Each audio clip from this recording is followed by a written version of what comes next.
ជំរាបសួរបងប្អូនថ្ងៃនេះខ្ញុំមកអានសៀវភៅភាសាខ្មែរថ្នាក់ទី2កូនល្អស្ដាប់ពុកម៉ែសិស្សពូកែស្ដាប់គ្រូមេរៀនទី71រឿងដង្កូវនិងក្អែក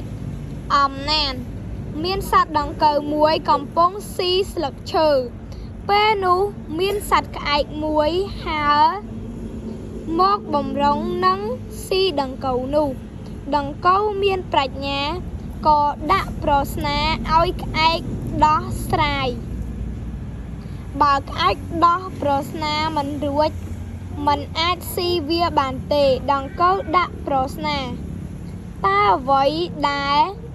ផ្អែមក្រអូបជូរនិងស្អុយជាងគេក្អែកឆ្លើយអ្វីដែលផ្អែមជាងគេគឺស្ករទឹកឃ្មុំអ្វីដែលជូរជាងគេគឺក្រូចឆ្មាក្រអូបជាងគេគឺផ្កាទឹកអប់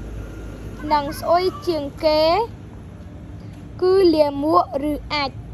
បន្ទាប់មកដង្កូវឆ្លើយបដិសេធវិញថា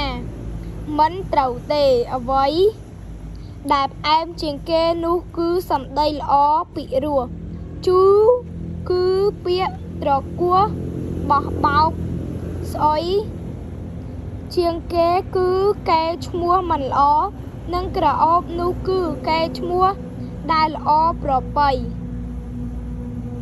ដោយទាល់ប្រាជ្ញាក្អែកក៏ចុះចាញ់ខានបានស៊ីដង្កូវអរគុណជម្រាបលាបងប្អូនជួយចុច like និង subscribe ម្នាក់មួយផងដើម្បីឲ្យនាងខ្ញុំមានកម្លាំងចិត្តធ្វើវីដេអូបន្តទៀតបាយបាយបងប្អូនទាំងអស់គ្នា